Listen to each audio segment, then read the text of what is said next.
Ava Whitmore stood in front of a narrow mirror inside the service hallway of the Grand Savannah Hotel. The light above her flickered slightly, casting a pale glow across the black vest and white buttoned shirt she now wore. The name tag on her chest read, Ava, not her real name, just a cover to blend into the background. 3 months earlier, she had still been living a completely different life. She was not a server carrying silver trays. She was a senior brand strategist with a corner office and a reputation for reading people better than spreadsheets. She was also the wife of Ryan Caldwell, the chief financial officer of one of the most respected investment firms in the city. But tonight, she was here not to smile or serve drinks. She was here to find the truth. Ryan had been changing in small ways at first. Later nights at the office, phone calls taken in closed rooms, a new cologne that Ava never bought, gym visits that started out of nowhere, haircuts that looked more like preparation than maintenance. At first, she told herself it was stress. High-level finance did that to people. But deep inside, she knew something was wrong. 2 weeks earlier, she had found the invitation in the pocket of his jacket. The Golden Savannah Charity Gala. Invitation only. No spouses listed. When she asked Ryan about it, he smiled and said it was just business. Boring people, boring conversations, nothing she would enjoy. But Ava knew better. Men do not transform themselves for boring events. So she called an old friend who worked in elite event staffing. One favor, one uniform, one night. Now she was here, waiting behind the velvet curtain as music drifted through the ballroom. Powerful people laughing, deals being made, lives changing over glasses of champagne. Ava took a slow breath and lifted her tray. Some women wait for betrayal to be explained. Ava came to watch it happen. The ballroom doors opened with a soft sweep, and the sound of voices rose like a tide. Ava moved slowly along the edge of the room with her tray held steady, eyes scanning every face that entered. Then she saw him. Ryan Caldwell walked in wearing a dark, tailored tuxedo that fit him like it had been cut just for this night. His posture was confident. His smile was relaxed. It was the smile he used when he felt admired. But he was not alone. A young woman walked beside him with her hand resting lightly on his arm, as if it belonged there. She was tall and graceful, with long chestnut hair styled into soft waves that brushed her bare shoulders. Her dress was a deep emerald green, and it moved like silk when she walked. Ryan leaned close to her as they stepped inside. He whispered something. She laughed quietly and tilted her head toward him. Ava felt the air leave her lungs. The woman was Lily Carter. Ava recognized her from company events. A junior accountant, quiet, pretty, invisible in meetings. Now she was anything but invisible. Ava watched them drift through the crowd. They did not hold hands. They did not kiss. But every movement between them was intimate. The way Ryan angled his body toward Lily, the way Lily leaned in when he spoke, the way he offered her a glass of champagne and she gently shook her head. "No, thank you," she said softly. Then she placed her hand on her lower stomach for just a moment. It was a small movement, almost nothing. But Ava saw it. Her heart began to race. Women do not refuse champagne at charity galas for no reason. They do not touch their stomachs that way unless something precious is growing inside them. Ryan noticed it too. His eyes softened. His hand briefly brushed Lily's shoulder. Protective. Proud. They were not hiding. They were simply not being obvious. Around them, the powerful guests smiled and nodded. Ava could see the looks being exchanged. People already knew. Ryan and Lily were not a secret here. Ava moved closer, pretending to refill glasses. She heard Ryan introduce Lily to a man in a dark suit. "This is Lily Carter," he said. "She works with me?" Lily smiled and shook the man's hand. Her fingers were relaxed and confident. The man raised an eyebrow and smiled knowingly. Ava wanted to scream, but instead she kept her face calm and her steps steady. Her marriage was ending right in front of her, and everyone in the room already knew. Ava did not drop the tray. She did not rush toward Ryan. She did not confront Lily. She simply turned and walked toward the service corridor with slow, careful steps, as if nothing inside her had just shattered. The hallway behind the ballroom was quiet and cool. The heavy music and laughter faded into a distant hum. Ava leaned one hand against the wall and closed her eyes for a single breath. This was not the moment to fall apart. This was the moment to decide. She took out her phone and dialed a number she had not used in years. Daniel Whitmore answered on the second ring.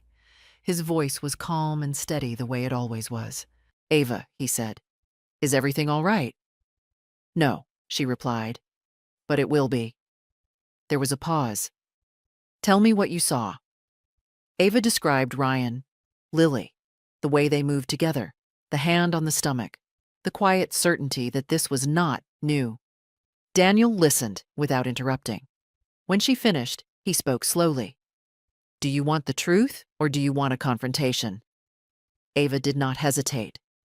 "I want the truth. Everything." "Then you need proof. Real proof. Not feelings, not suspicions. Evidence that survives courtrooms and boardrooms." Ava looked back toward the ballroom door. She could still hear Ryan laughing. "Get it," she said. Daniel exhaled softly. "I will have someone there in 30 minutes. Ava hung up. For the first time in weeks, she felt something shift inside her. The panic was still there. The pain was still there. But now it had direction.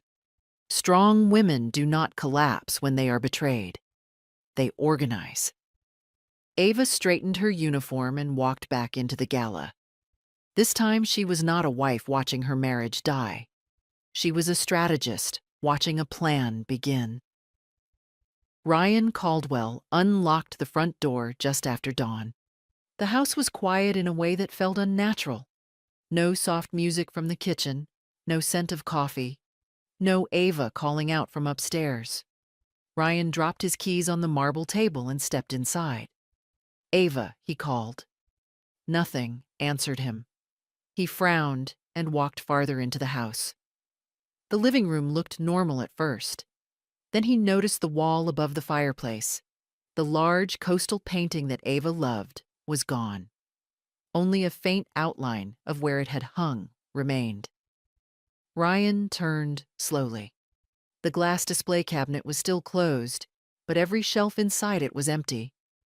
Ava antique plates and small sculptures were gone. A cold feeling crept into his chest. He hurried up the stairs and pushed open the bedroom door. The bed was made perfectly flat like a hotel room. The closet doors were wide open. His side was untouched. Suits, shoes, ties, all exactly where he left them. Ava's side was empty. No dresses, no handbags, no shoes, not even the velvet hangers she loved. Ryan stared at the space where her life had been. "What is this?" he whispered. On the nightstand lay two things, Ava's wedding ring and a thick envelope. Ryan picked up the ring. It felt heavier than it should have. He turned it in his fingers, then slipped it into his pocket. He reached for the envelope and tore it open. The first page was not a letter. It was a legal document. Petitioner Ava Whitmore. Respondent Ryan Caldwell. Ryan laughed softly. "This is a joke," he muttered. He flipped the page. Photographs. Him and Lily walking out of a hotel together the night of the gala. Kissing under streetlights. Timestamps. Locations. Clear and undeniable. His breath came faster. He turned another page. A letter on Whitmore and Associates letterhead. "Dear Mr. Caldwell, We represent Ms. Ava Whitmore in this divorce proceeding. By the time you read this, she has vacated the marital residence. Please review Clause 14, Section B of your prenuptial agreement. Ryan frowned. The prenuptial agreement. He remembered it well. He had insisted on it. He read the clause. If the primary income earner commits proven adultery, all marital assets, including real estate and company interests, transfer to the injured party. Ryan stopped breathing. For the first time in his life, the room felt smaller, and it was only just beginning. Ryan's phone vibrated in his hand. Daniel Whitmore's name appeared on the screen. Ryan answered immediately. "Daniel, what is going on?" he demanded. "This is insane. Ava has lost her mind." Daniel's voice was calm and distant. "You should check your email, Ryan." There was a pause as Ryan opened his laptop with shaking hands. A board notice filled the screen. Emergency meeting. Shareholder vote. Executive suspension. "What is this?" he whispered. Daniel spoke slowly. Ava attended the meeting this morning. Her attorneys were present. Ryan felt the ground shift beneath him. Why would she be there? She has nothing to do with the board. Daniel let out a small breath. "You really never bothered to learn about her family, did you?" Ryan's heart pounded. "What are you talking about?" Daniel continued. "Whitmore Group funded the first angel investment that kept your firm alive 10 years ago. That money did not come from venture capitalists.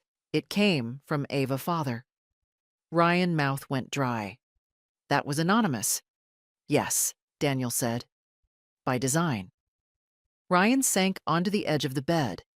Ava's father was not just a retired man who read books. He owned controlling shares across multiple companies, including this one. Ryan's voice cracked. "Ava does not even use that last name." "She chose not to," Daniel replied. "She wanted to be loved, not invested in." Ryan stared at the empty wall. Daniel delivered the final blow. Ava Whitmore owns 51% of the voting shares. She is the controlling shareholder. Ryan closed his eyes. "This morning," Daniel continued, "she removed you from your position." Ryan whispered. "You are lying." "No," Daniel said quietly. "You just never asked." The call ended. Ryan sat there alone, surrounded by the empty room. For the first time, he realized he had not married a dependent woman. He had married the owner of everything. Ryan had barely processed the last call when his laptop screen changed again. A new email arrived from the legal department. Subject line, internal audit notice. His stomach tightened as he opened it. A detailed spreadsheet filled the screen. Line after line of expenses. Hotels, flights, jewelry, private dining rooms, luxury gifts, all under project codes he had approved himself. Ashton Initiative, Meridian Consulting, Client Entertainment. He knew every one of those charges. They were not business. They were Lily. Ryan's hands began to shake as he scrolled. The numbers climbed higher and higher. $342,000. Company money. Not his bonus. Not his salary. Stolen. His phone buzzed again. This time it was the bank. "We regret to inform you that all accounts under your name have been temporarily frozen due to suspected financial misconduct." Ryan slammed his laptop shut. No, no, no. He ran to the closet and opened the wall safe. It was empty. No emergency cash. No documents. Nothing. On the shelf lay a small white note in Ava's handwriting. "There is nothing left for you." Ryan dropped the note and staggered backward. Everything he had built was collapsing at once. Not slowly, not gradually. All at once. The man who had controlled money for a living now had none, and he had no one left to blame but himself. Ryan sat on the edge of the bed with his phone in his hand. There was only one number left he could call. Lily. It rang 4 times before she answered. "Ryan, what is going on?" she asked. "People at the office are talking." "They are lying," Ryan said quickly. "The company is trying to get rid of me. I just need a place to stay for a few days." There was a pause. "Stay where?" she asked. "With you?" he replied. "Just for a little while." Silence filled the line. "Ryan, I saw the HR notice," Lily said. "You were terminated for fraud?" "That is just politics," he insisted. "We will be fine. I promised you everything." Lily laughed softly, but there was no warmth in it. "You promised me a lifestyle," she said. "Not a criminal record." Ryan's voice broke.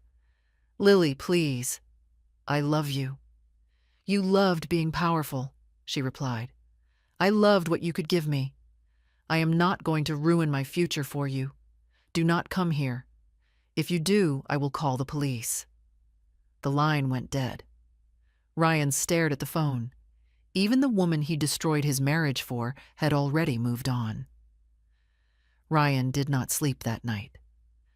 By morning, he was sitting at a small desk in a cheap motel, staring at an old laptop.